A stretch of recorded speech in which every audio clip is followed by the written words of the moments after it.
Hello, this is James Barkell, and you're listening to the Coach Doctor Podcast.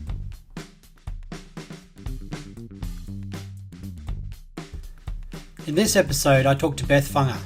Beth has degrees in nursing, forensic mental health and criminology, and criminal justice. However, she is also one of 5 female coaches in Australia with a Level 3 coaching certificate and has been coaching rugby union at a number of levels on the athlete development pathway. In this podcast, Beth discusses the support network she has formed in coaching, some of the battles being a female rugby coach in a male-dominated industry, and her roles within a number of different teams that she has coached. Beth is a coach who is always striving to improve through a variety of professional development opportunities and learning from peers, and is definitely a coach to keep an eye on for the future. Beth's main messages are to know your self-worth, go out and ask for things, don't expect things to happen, and don't be the exception, be exceptional. I hope you enjoy this chat with Beth as much as I did. So Beth, you've got degrees in nursing, forensic mental health, and criminology and criminal justice. How did you get involved in rugby coaching? I got involved in rugby coaching through my dad. I grew up at Wellingbar Austinville Rugby Union Club on the far north coast of New South Wales, and my dad was the local club president there. I grew up at War. I love War very, very much. They've been a great support to me over the years and still are a massive, massive support to me. We went to their anniversary dinner, Dad and I and my mum, a couple of weeks ago, and it was really good to see just that group of people who I've known since I was a little kid who helped me love the game, like just really love it. My dad was the local president there for a really long time. And so, Tuesday, Thursday nights, we were down there setting up fields or cooking barbecues or running around with a footy or helping him mark lines on the weekend. So it's literally just been my life. And, my dad was a referee as well. My dad played when I was a kid. And so it's been this foundation for myself and my brothers and sisters that we're a rugby mad family. That's how I got involved in rugby. Obviously played as well. I still try and play sometimes, which is a mistake. Ask anyone who knows me well, and I always end up with some sort of broken bone. But I do love it very much. I was a halfback. Fantastic. So do you feel like your knowledge from, I guess, your nursing or forensic health background has helped in your coaching in any way? Definitely. A big part of what I do is reading people's body languages and responses for my job. So I also see patterns in behaviours, and that makes me a tactically good coach because I can see things on the field as they happen or as they progress. But it's also given me the ability to understand athletes as a whole. So I just don't look at their performance on the field. I look at what's happening in their lives, how they're interacting with other people, how they're responding to their teammates, to their officials, to their coaches, and really get to know them because we need to start looking at athletes as in an overall perspective, not just their athletic performance. So I think because I've come from that mental health background, it's given me that that in-depth knowledge into how to best bring out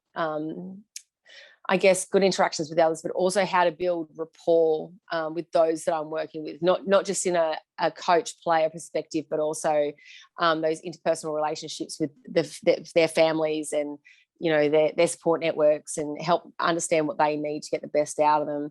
But also within a coaching perspective, so collaboration with other coaches and how we can use our strengths to work together to get the best possible outcomes. Yeah, nice. There's been a lot of talk recently about the importance of strong relationships in coaching, I guess. So it's fantastic to hear that you've been able to utilise some of your skills in that mental health area in your coaching. And I know, obviously, looking at the Olympics recently, you saw the antics of Dean Boxall, the swimming coach, really going off, and there was a lot of talk about the relationships he had with his swimmers, and I guess the time he invests in those relationships as well. So that's really interesting to hear. So thanks for that. In recent years, we've seen more women coaching in traditionally male sports or dominated sports, which is fantastic. However, most of the women tend to be coaching female teams. you've started coaching males from the outset, looking at your CV. So what made you go straight into coaching males initially? So, I mean, for me, you have to look at female statistics in coaching in rugby union. So right now there are 5 females in Australia who sit above a level 3. I'm obviously one of them. And when I decided that I was going to take on coaching in, I guess, a more productive or professional manner, there was no females for me to learn from. There was no role model for me at all. So it's made sense to me that I would focus on the male pathway because there was this wealth of knowledge and experience that I could tap into.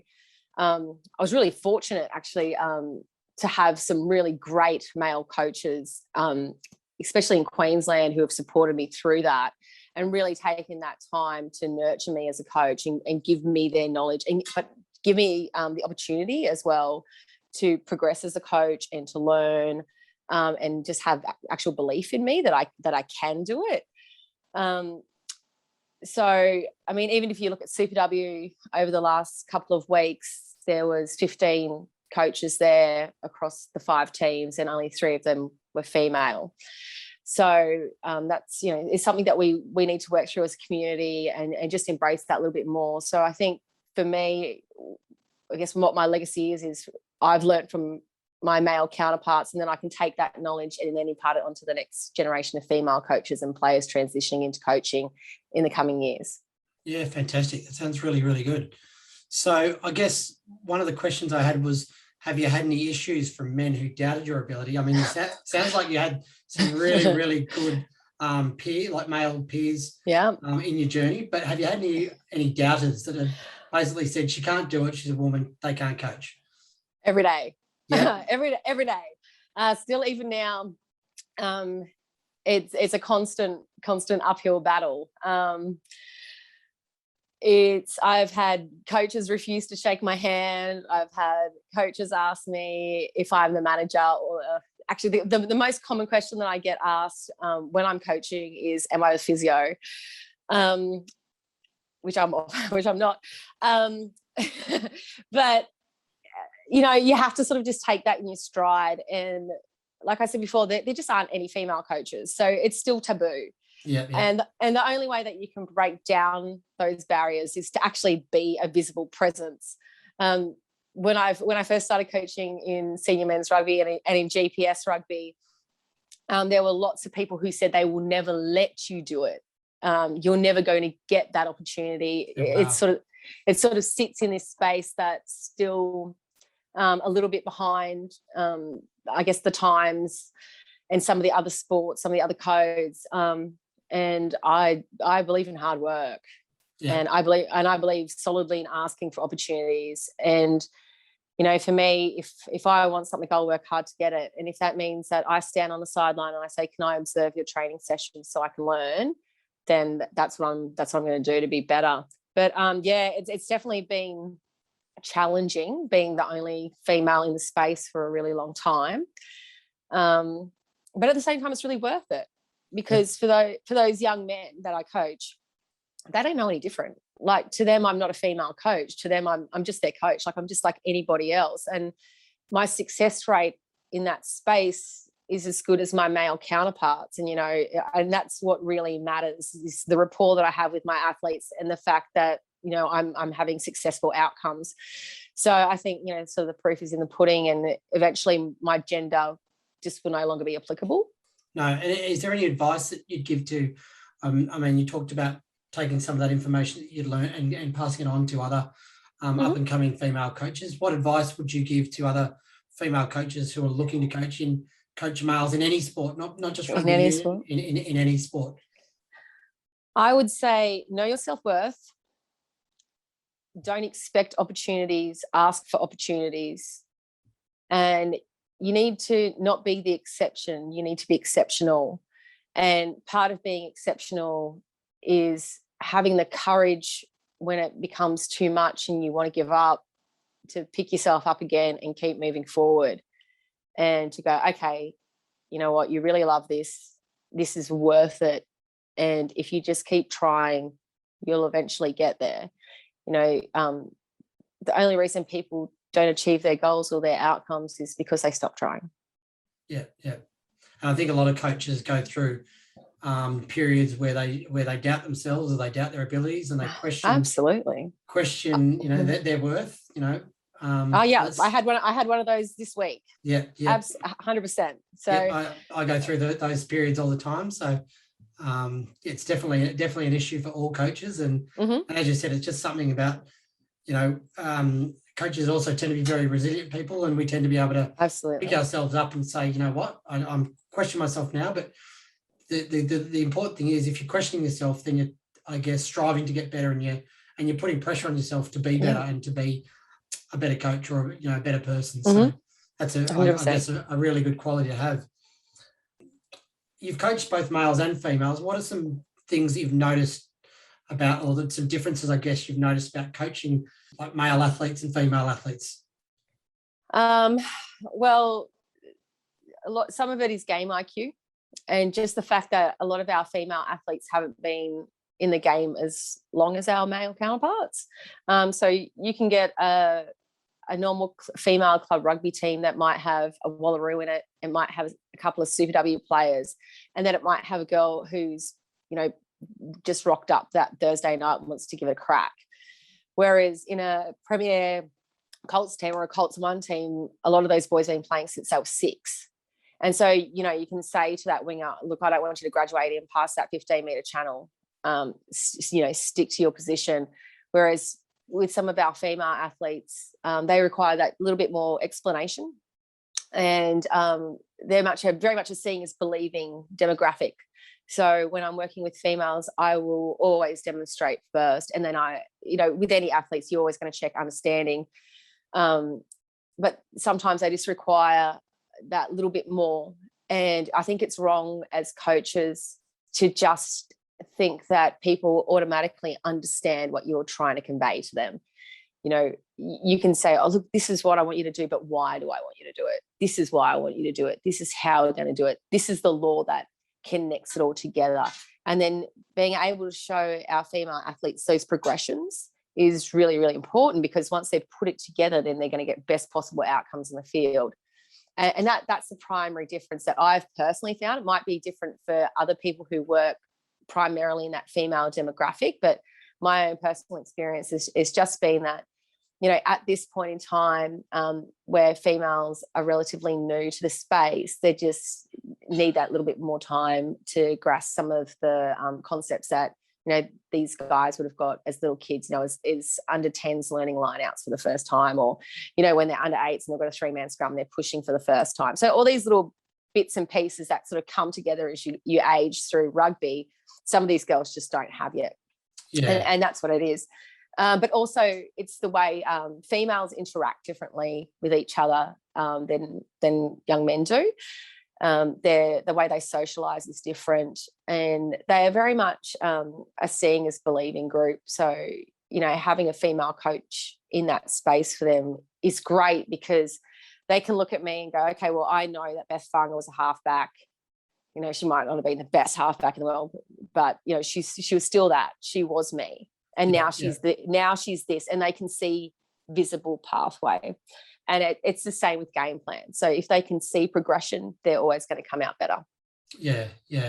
I've also coached in both the male and female space, and I guess one of the things I really enjoyed about coaching females was there was a real keen interest to listen and to learn and ask questions and really gauge understanding. Whereas males, there tend to be a lot more ego involved, and a lot of the time, a lot of the males that I've coached had also had this belief, and probably, as you said, they started playing when they were 6 years old. They already knew it all, and they didn't need to hear it again. So, I've definitely found that as well. So, and so some of that is peer interaction as well. So if you look at it from that sort of cultural demographic, and how, or gender specific behaviors as well, how men don't necessarily, they tend to be that little bit more, it sounds terrible me saying this out loud, but they tend to be that little bit more ego driven than females. And so they have that little bit of pride in expressing that lack of knowledge and understanding, and they don't want to be seen as I guess substandard by their teammates when they're not. The fact that they're actually asking those questions and they're checking for understanding actually makes them better players. Yeah, definitely. And it's actually a strength. It's not a weakness at all. But still, there's that little bit of a perception that if I'm asking those questions, the boys might give me shit. Yeah. So yeah. 100%. It's a very different huddle when you ask a male group, are there any questions, compared to if you ask a female group, are there any questions? Absolutely. Yeah, big time. So, Beth, you mentioned you're a level 3 rugby union coach. What are your long-term goals in the sport? It's a tricky question. It's a tricky question. You're like the second person that has asked me this week what I'm looking at doing, because I've just got down to Sydney. I guess where I'm looking at the moment is some space and shoot shield would sort of be my natural progression. But obviously I'm still sort of looking towards Wallaroos eventually, maybe even one day Super Rugby, who knows. But yeah, right now sort of breaking into the Sydney space and getting myself into a club down here and just, making a new community with the move is where I'm at. So yeah, right now I'm sort of looking at that shoot shield space. Awesome. Well, best of luck with that. Thank you. I know that, as I think I mentioned to you once over LinkedIn, it'd be nice to either coach alongside you or coach against you one day at that shoot shield level. Yeah, I like that. Beth, in 2019, you joined the AIS High Performance Coaching Talent Program, alongside some prominent coaches from a variety of sports. Can you tell me a little bit about that program, what you learned and came away with? It's funny. I was chatting to this group of women about an hour ago, and we have a group chat that we still all bounce off ideas off each other, and we're really supportive of each other. And I went into that group as the only female who was coaching in the men's space, and everyone else there was coaching women. And it was really eye-opening for me, because as a female, I thought I knew what it was like to be a female coach. The truth was I'd kind of had it luckier than a lot of other women. Like I said earlier, I'd had some really strong role models and mentors in the men's space, and I had been given opportunities that a lot of those women had worked harder than I had for. So for me, it was really, really eye-opening, and it made me question, was I actually doing enough for women in sport? Was I actually being my authentic self? Did I truly understand some of the obstacles that existed around the women's space? And the truth was that I didn't. I didn't quite understand them on that one-on-one level, because I just hadn't experienced it the way that they had. It drove me to really sort of start working more in that female space and to start advocating more for women and female athletes, and to become more involved in that female space, because initially I was pretty closed off to it. But as I got to know these women, and they helped me understand some of the trials and tribulations that they'd been through as elite female coaches, and encouraged me to be my authentic self within that space, I really opened my eyes a lot and went, okay, well, I actually need to change, and I need to make a more conscious effort to be a more visible presence for young women in rugby, so that, when they do get to that stage where they do want to coach, that they don't feel like, oh no, I can't reach out to Beth, she's just sat in that men's space, or she's just been coaching schoolboys. And I wanted them to be able to identify with me. And so that's been really important. That's something that I've worked on a lot over the last 3 years, is being more identifiable to these young women and giving them that visible pathway, so that they know and can acknowledge that they have support around them. Fantastic. And were there any coaches, I guess, that you met in that program that really stood out for you as either brilliant practitioners, or I guess peers that you could learn a lot from? They are all outstanding. They are all outstanding women. It's a little intimidating sometimes being in that group, because you go, oh, actually, am I good enough to be here?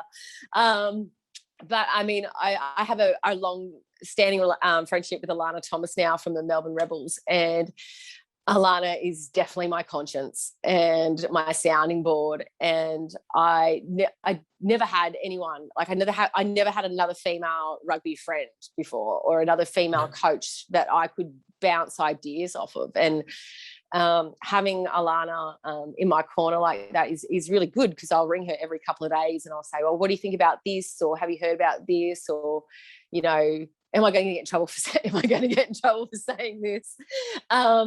And she's been a really strong presence for me and a really good sounding board. And I'm really fortunate to have had her I guess she's a mentor and a friend to me in the rugby space. But, you know, there's also amazing women like, you know, Trini Power, who's just come off the Hockey Roos, and there's Beck Goddard, who's fighting really hard in the AFLW space. And, you know, we've got Em Carney, who's fighting to make triathletes better. And, you know, Michelle Cowan over in WA, who, when I got over there a couple of months ago, we sat down and had a coffee, and, you know, she made sure that the couple of months that I was over there, that I felt safe and secure, and that I had support network out there. So, you know, this group of women is truly outstanding. And I definitely wouldn't be the person that I am, not just coach, or the person I am, without their influence. I mean, they're truly inspirational.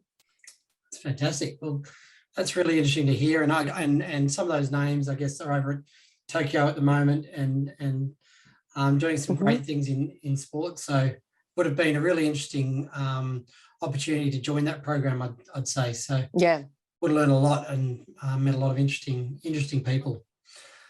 In recent years, women's sports have really grown in Australia. There's always room for it to grow more, but the Matildas now have household names such as Sam Kerr. The Aussie Sevens have girls like Charlotte Caslick. The AFLW, Super W and NRLW are all being beamed across our televisions during primetime periods now. How much growth is there left in women's sport? Where do you see it going in the future? Are we going to see it rivaling men's sport, do you think? Or what are your thoughts? I think there is a huge amount of growth left in women's sport. In so many facets. Women's sport will definitely compete with men's sport. It's already competing. However, there are still those discrepancies within female sport, obviously around pay and sponsorship, and some of the opportunities that they don't necessarily get over their male counterparts.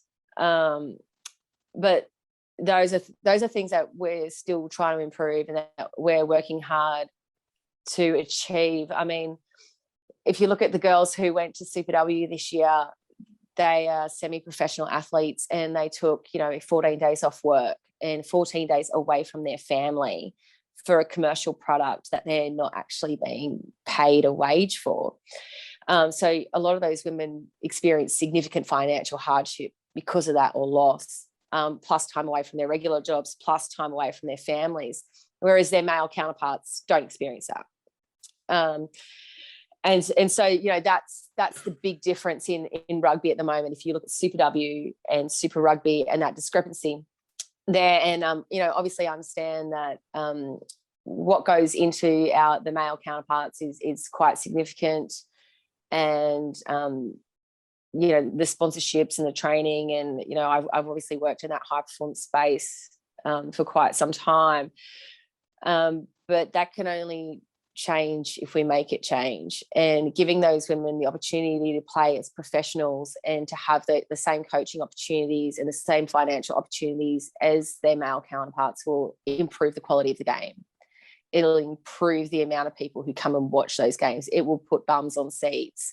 And eventually, like long-term, that discrepancy will dissipate. But, nothing changes without change. What's been one of your most memorable moments as a coach?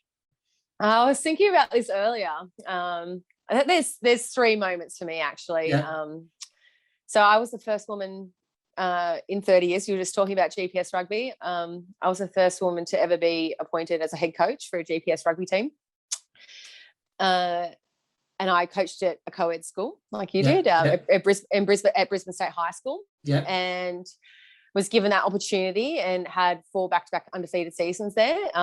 Literally my whole Brisbane State High School team just made Med East, and they were the starting 15, which is Yeah. really fantastic. And then I also coached in the girls program there as well. So I had a whole massive age group of male and female athletes at that school. And as a head coach for both the male and female groups, it removed all the gender from it altogether. And I ended up running a lot of the girls with the boys, and their contact work obviously they didn't do contact work against each other, but their skills got better because they played a lot with their male counterparts, and instead of becoming 2 separate groups, it became one age group, which was really amazing. And I'll always be grateful to Brisbane State High School for giving me that opportunity to prove that I could do it.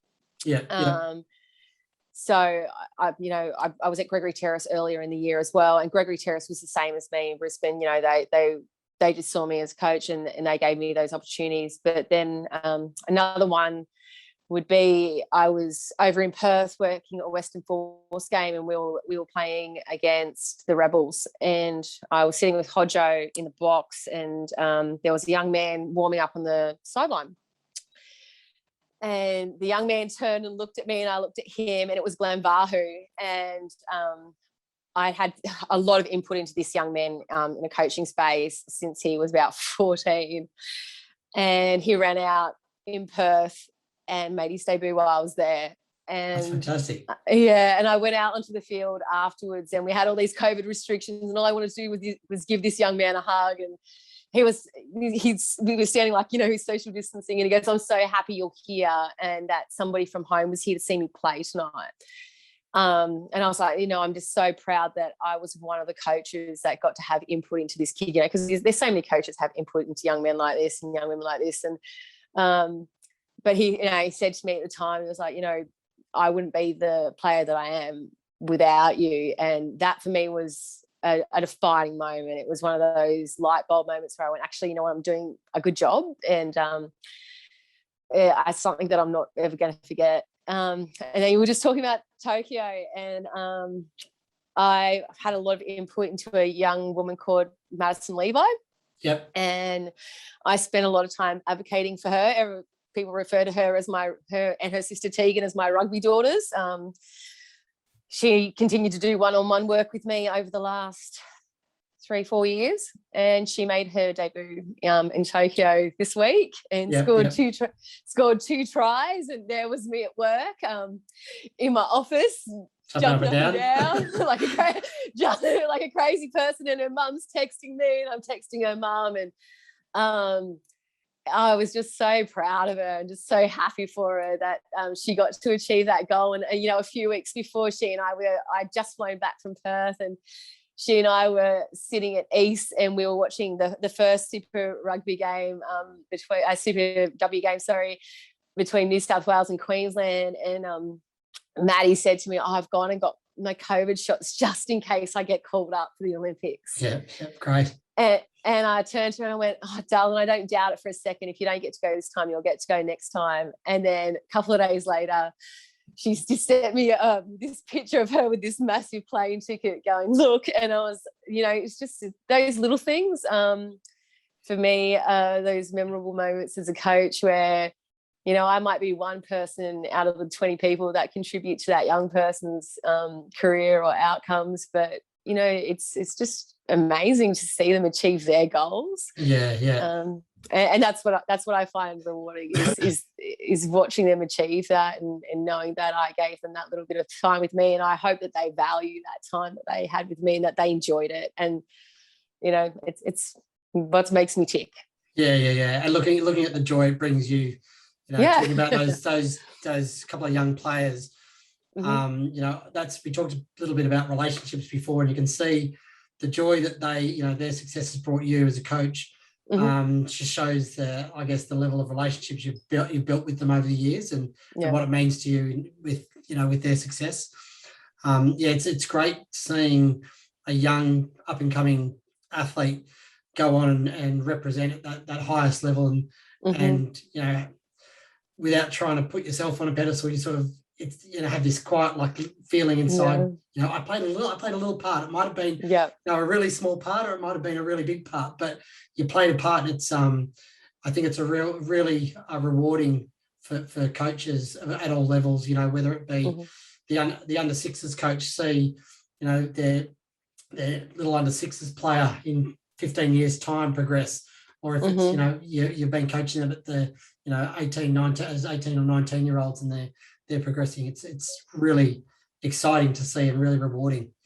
Fantastic. Maddie came from, had a AFL background as well, didn't she? Or she just played multiple sports? She just plays multiple coach. She's just, Maddie Levi is the most exceptional athlete. She AFLW. She went to state for running and athletics. Yeah, she looks very quick. Yeah, she is. She's exceptional. And, she had a couple of broken ankles a few years ago. She was worried she wouldn't run the same, but once she's got that ball in her hand, she's just off like a light. So, she's really fantastic. Yeah, I was hoping there was a couple of times they could have got the ball to her a little bit quicker, and she would have just gassed her opponents. And losing those 2 games on the second day by 2 points each game by just a conversion, it was a hard pill to swallow, I guess. And the girls must have felt that way as well. So moving on, looking at your CV, you've coached some Indigenous teams as well in the past, and you're currently working in that space as well. Tell me a little bit about some of the Indigenous athletes that you've coached and what they might bring to the sport of rugby union. So I do a lot of work with Lloydies, with the Lloyd McDermott Foundation, with Dean Duncan, and I have been involved in that probably for about 5 or 6 years now, where I'm always willing to give my time to these young people, as is Mahalia Murphy. I've done quite a bit of work with Mahalia with this group as well. And I think that we have the most amazing resource in our Indigenous players in Australia. And these kids, they just love sport. And sometimes they just need the opportunity and someone to help them. Yeah. And I find giving those kids that opportunity to be really rewarding. I mean, I personally, I'm not Indigenous, but my children, they're Māori. So for me, having, my children be from an Indigenous culture, I feel that affinity and that want for Indigenous cultures to succeed and to have some of the opportunities that some of their other players in other areas have, especially the kids, who are in regional areas, especially like up in North Queensland or up the top of WA, that don't necessarily get down into these metro areas to play club footy or to have that, those competitive games. And so working with the Lloyd McDermott Foundation to, get involved with their camps or Junior Gold Cup or, national sevens, and having that opportunity to help them progress and just get a better skill set, but also just to show people how talented they are, and that they just love it. And they're the best kids. Like they really appreciate everything they have, and they show such love, and they have such connection to their family and their culture. And for me, that's the most wonderful thing, to experience that with them, and to be accepted into that space, into their space. For me, as a non-Indigenous person, I feel very privileged to be allowed to do that. And to be honest, there is nothing that I wouldn't do for this group. And I hope to keep that relationship with Lloydies and to keep working with them for a really long time. Obviously, the Indigenous athletes are really heavily involved in AFL and NRL. We see some really elite Indigenous athletes, and probably not as many in rugby union. What could rugby union do a little bit better to try and attract some of those really top athletes into our game? Because I think, a Latrell Mitchell playing in the Wallaby, fantastic for our game, and also, I guess, encouraging more Indigenous kids to play rugby union. I think that we're doing an okay job. I think we try really hard, and some of it's a resourcing problem as well. and this sort of ability to get out into that community. But we do have people who really advocate really hard for it. Like I mentioned, Dean Duncan earlier, and players like Mahalia Murphy, who donate, huge amounts of their time.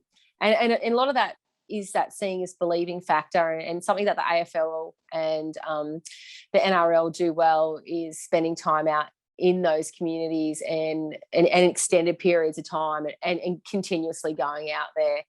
And I think that's something that we could do better is visiting these communities and putting in time and effort into it. We had the First Nations People Rugby program a couple of years ago that was just run so brilliantly, and I was really disappointed when that stopped happening, because so many people had fought so hard to give those Indigenous kids those opportunities, and then they'd done legwork, and they travelled out to these communities and really fought hard to have them involved, and to now lose some of those kids to other codes is really disappointing.